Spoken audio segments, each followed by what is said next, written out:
श्री शिवाय नमस्तुभ्यम। हर हर महादेव। दोस्तों, साल की सबसे बड़ी अमावस्या की तिथि आ चुकी है और ये है पितृपक्ष की अमावस्या की तिथि। पूज्य गुरु जी ने कहा कि अगर आपके पितृ आपसे प्रसन्न नहीं है तो आपके घर में कोई ना कोई व्यक्ति बीमार पड़ा रहेगा। आपके जीवन में लगातार रुपए पैसों की दिक्कत बनी रहेगी। कहीं से पैसा आएगा तो कहीं से खर्च हो जाएगा। लगातार आर्थिक समस्याओं का सामना करना पड़ेगा। आप कोई भी कार्य करना शुरू करना चाहेंगे तो उसमें आपको असफलता हाथ लग। आप चाहें तो व्यापार करें या फिर नौकरी करें, आपको लगातार असफलता ही हासिल होगी। तो पूज्य गुरु जी ने कहा कि अगर इस प्रकार से आपके जीवन में कोई समस्या चल रही है तो आपको इस पितृपक्ष की अमावस्या में कुछ बहुत ही खास उपाय जरूर करना चाहिए। तो चलिए जानते हैं इन विशेष उपायों के बारे में। लेकिन उससे पहले एक प्रार्थना, अगर आप चैनल पर नए हैं तो कृपया चैनल को सब्सक्राइब अवश्य कर ले। देखिए, ये पितृपक्ष की अमावस्या साल की सबसे बड़ी अमावस्या होती है और इस बार तो ये लिए बहुत ही शुभ संयोगों के साथ आ रही है, क्योंकि ये शनिश्चरी अमावस्या की तिथि बन रही है, यानी ये अमावस्या शनिवार के दिन पड़ रही है। पूज्य गुरु जी के अनुसार अगर इस शनिश्चरी अमावस्या के दिन हम लोग काले तिल के दाने से या फिर दीपक के कुछ विशेष उपाय करते हैं तो उससे हमारे पितृ हमसे प्रसन्न होते हैं, हमारे जीवन में धन धान्य की वृद्धि होती है। और अगर हमें किसी भी कार्य में सफलता नहीं मिल पा रही है तो उसमें भी हमें सफलता मिलना प्रारंभ हो जाता है। तो चलिए जानते हैं पहले विशेष उपाय के बारे में। देखिए, इस उपाय के लिए आपको एक लोटा जल ले लेना है। लोटा आप तांबे का ले लीजिएगा और इसमें जल आप अपने किचन से लीजिएगा। आपके किचन में रो मटका या बाल्टी जो कुछ भी रखा हुआ है तो वहीं से आपको जल ले लेना है, क्योंकि आप सभी जानते हैं कि हमारे किचन में जो जल रखा होता है वो पितरों का ही स्थान होता है, इसलिए आपको किचन से जल ले लेना है। फिर इसी के साथ आपको एक काली मिर्च ले लेनी है। एक काली मिर्च का दाना लेने के साथ आपको लेना है थोड़ा सा दूध। आप कच्चा दूध किसी भी छोटी कटोरी में ले लीजिए या छोटे से गिलास में ले लीजिए या फिर किसी लोटे में ले लीजिए, जिसमें भी आप लेना चाहें उसमें आप ले सकते हैं। आपके पास जितना गाय का कच्चा दूध उपलब्ध हो जाता है उतना आप कच्चा दूध ले सकते हैं। अगर आप पूज्य गुरु जी के शिव महापुराण की कथा सुनते हैं तो उन्होंने अभी अपनी कल की शिव महापुराण की कथा में बताया था कि हम लोग शिवलिंग में जब भी दूध समर्पित करें या दही समर्पित करें या फिर कोई भी सामग्री समर्पित करें तो वो केमिकल वाली नहीं चाहिए, वो शुद्ध होनी चाहिए। अगर आपके घर के आसपास कहीं पर गाय का दूध मिल जाता है तो आप कोशिश करिएगा कि गाय के ही दूध का इस्तेमाल करें। अब ये सारी सामग्री लेकर आपको पहुंच जाना है शिवालय। देखिए, गुरु जी ने कहा कि इस उपाय को अगर आप शाम को प्रदोष काल के समय करते हैं तो ये आपके लिए बेहद चमत्कारी साबित होगा। लेकिन अगर प्रदोष काल के समय टाइम नहीं मिल पाता है तो फिर पूरे दिन में किसी भी समय कर सकते हैं। अब शिवालय पहुंचने के बाद सबसे पहले आप जो एक काली मिर्च का दाना लेकर आए हैं वो काली मिर्च के दाने को इस दूध में डाल दीजिए।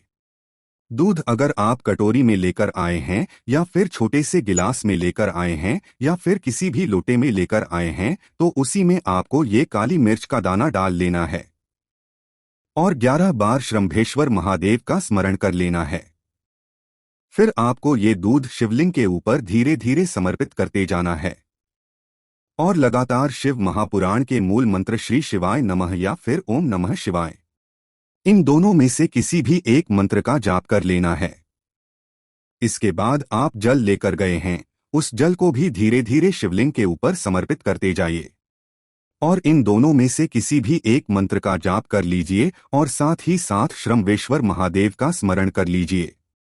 फिर वहीं शिवलिंग के सामने बैठकर आप शंभेश्वर महादेव से प्रार्थना कर लीजिए कि आपके जीवन में पितरों की वजह से धन प्राप्ति नहीं हो पा रही है, पितरों की मुक्ति नहीं हो पा रही है, पितृदोष की वजह से आप अपना व्यापार अच्छे से नहीं चला पा रहे हैं, आपकी नौकरी में बाधा आ रही है या फिर आप नौकरी प्राप्त ही नहीं हो पा रही है या फिर आपके जीवन में जो भी असफलताएं चल रही है तो उन सभी को सफलता में बदलने के लिए आप शंभेश्वर महादेव से प्रार्थना कर लीजिए और फिर उसके बाद वापस अपने घर आ जाइए। पूज्य गुरु जी ने कहा कि अगर आप इस अमावस्या की तिथि में ये उपाय शाम के समय करते हैं तो महादेव की कृपा से यानी शंभेश्वर महादेव की कृपा से आपके पितृ दोष की वजह से अगर आपको कोई भी दिक्कत है तो गुरु जी ने कहा कि उसमें आपको बहुत ही जल्द आराम मिलेगी और आपका भी व्यापार, नौकरी ये सब अच्छे से चलेगा।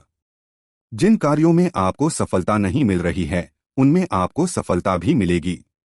अब इसके बाद बात करते हैं पूज्य गुरुजी द्वारा बताए गए दूसरे सबसे खास उपाय के बारे में। देखिए पूज्य गुरुजी के ये जो दोनों उपाय हैं इनमें से आप कोई भी एक उपाय कर लीजिएगा।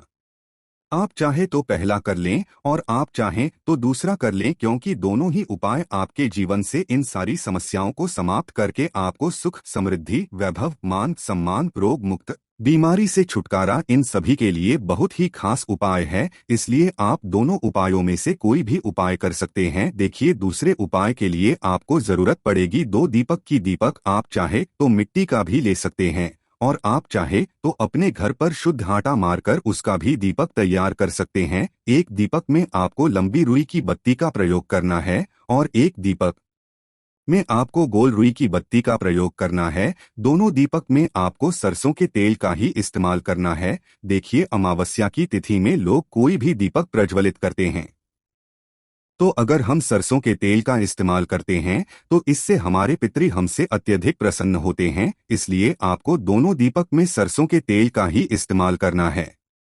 अब देखिए इन दोनों दीपक में से एक दीपक आपको अपने किचन में प्रज्वलित करना है। आपके किचन में जो मटका रखा है वहां पर आपको प्रज्वलित करना है।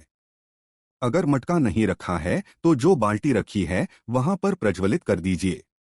अगर ये भी नहीं रखा है तो फिर आपके दक्षिण और पश्चिम दिशा के का जो कोण है, यानी जिसे कोण कहते हैं, उस कोण में आप इस दीपक को प्रज्वलित कर देंगे। बस आपको ध्यान रखना है कि इस दीपक को प्रज्वलित करते समय आपका मुख दक्षिण दिशा की तरफ होगा और ये दीपक जो आप प्रज्वलित करेंगे इस दीपक का भी मुख दक्षिण दिशा की तरफ होगा, क्योंकि आपको अपने किचन में लंबी री की बत्ती का दीपक प्रज्वलित करना है। इसलिए इस दीपक का मुख दक्षिण दिशा की तरफ होगा। देखिए आप एक काम और करिएगा, आप 11 काले तिल के दाने भी ले लीजिएगा। अब देखिए आपको बहुत ही से समझना है। इस दीपक का मुख दक्षिण दिशा की तरफ करते हुए ये दीपक आपने प्रज्वलित कर दिया और फिर वहीं पर बैठकर आपको कम से कम 11 बार ओम पितरी इस मंत्र का स्मरण कर लेना है। अगर आप 51 बार कर सकते हैं तो 51 बार कर लीजिए और अगर आप 108 बार कर सकते हैं तो 108 बार कर लीजिए। जितनी बार आप कर सकते हैं उतनी बार आप मंत्र का स्मरण कर लीजिए और फिर ये जो काले तिल के दाने हैं इनको आप इसी दीपक में डाल दीजिए। अब आपने ये पहला दीपक अपने किचन में प्रज्वलित कर लिया, बाद आपको दूसरा दीपक प्रज्वलित करना है किसी भी पीपल के वृक्ष के नीचे। देखिए आप ये उपाय भी शाम के समय में ही करेंगे। पीपल के नीचे जो आप दीपक प्रज्वलित करेंगे वो गोल रुई की बत्ती का दीपक होगा। इसके लिए भी आपको 11 काले तिल के दाने ले लेने हैं। देखिए पीपल के नीचे पहुंचकर आपको ये दीपक वही पीपल की जड़ के आसपास कहीं पर प्रज्वलित कर देना है। आपको अपना मुख पश्चिम दिशा की तरफ रखना है। दीपक प्रज्वलित करने के बाद आप कम से कम 11 बार शम शनिश्चराय नमः मंत्र का स्मरण कर लीजिएगा और फिर आप जो 11 काले तिल के दाने लेकर आए हैं उन काले तिल के दानों को इसी दीपक में डाल दीजिएगा। फिर वापस अपने घर आ जाइएगा। पूज्य गुरु जी ने कहा कि अगर इस पितृपक्ष में पड़ने वाली साल की सबसे बड़ी अमावस्या में हम लोग ये उपाय कर लेते हैं तो हमारे पितृ हमसे प्रसन्न होते हैं और उनकी कृपा से हमें अपने जीवन में कभी भी कोई दुख, परेशानी, कष्ट, विघ्न इनमें से किसी का भी सामना नहीं करना पड़ता। हमारे जीवन में माता लक्ष्मी की कृपा प्राप्त और हमारे सारे दुर्भाग्य समाप्त होते हैं। इसलिए आपको इन दोनों में से कोई भी एक उपाय कर लेना है। अब इसके बाद बात करते हैं गुरुजी द्वारा बताए गए तीसरे उपाय के बारे में, जो पितरों के लिए सबसे उत्तम उपाय है। इस उपाय के लिए आपको एक छोटी कटोरी ले लेनी है और साथ ही साथ आपको थोड़ा सा गंगाजल ले लेना है। ये उपाय आपको अपने घर पर माता तुलसी के सामने करना है। देखिए पूज्य गुरुजी ने कहा कि ये उपाय आप सुबह करेंगे तो आपके लिए बहुत जरूरी होता है। शाम को सूर्यास्त के बाद आप इस उपाय को नहीं करेंगे। देखिए, सबसे पहले आप तुलसी जी के पौधे के सामने पहुंच जाएंगे और आप जो खाली कटोरी लेकर गए हैं उस कटोरी को वहीं नीचे तुलसी जी के पौधे के आसपास कहीं पर रख देंगे और आप जो गंगाजल लेकर गए हैं उसको भी अपने आसपास कहीं पर रख लेंगे। फिर इसके बाद आपको ये उपाय बहुत ध्यान से समझना है। देखिए, आप जो ये गंगाजल लेकर आए हैं इसको अपनी हथेली में डालिए, यानी इसको अपनी अंजलि में लीजिए और काशी विश्वनाथ का स्मरण करते हुए पूज्य गुरुजी ने कहा कि आपको काशी विश्वनाथ का ही करना है। काशी विश्वनाथ का स्मरण करते हुए एक बार इससे गंगाजल आप इस खाली कटोरी में समर्पित कर दीजिए और फिर ओम इस मंत्र का स्मरण कर लीजिए। फिर इसके बाद दोबारा थोड़ा सा गंगाजल अपनी हथेली में यानी अपनी अंजलि में लीजिए और काशी विश्वनाथ का स्मरण करिए। फिर ओम पितृ देवता इस मंत्र का स्मरण करते हुए दूसरी बार भी इस खाली कटोरी में ये गंगाजल समर्पित कर दीजिए। ऐसा आपको 5 बार करना है। 5 बार में आपको थोड़ा थोड़ा गंगाजल है और काशी विश्वनाथ का स्मरण करते हुए फिर ओम पितृ देवताएं नमः इस मंत्र का स्मरण करते हुए 5 बार में गंगाजल इस खाली कटोरी में समर्पित कर देना है। पूज्य गुरुजी ने कहा कि ये उपाय आप पूरे पितृपक्ष के दौरान किसी भी दिन कर सकते हैं और खासतौर से अगर अमावस्या की तिथि में इस उपाय को कर लेते हैं तो हमारे पितरों की चाहे जैसी भी स्थिति हो उन्हें मोक्ष की प्राप्ति होती है। वे भी हमसे प्रसन्न होते हैं और हमें अपना आशीर्वाद देते हैं। और अगर हमारे जीवन किसी भी प्रकार का पितृ दोष लगा हुआ है तो पितृ की कृपा से वो सब समाप्त होता है और हमारे जीवन में सुख, शांति, वैभव, लक्ष्मी की प्राप्ति होती है।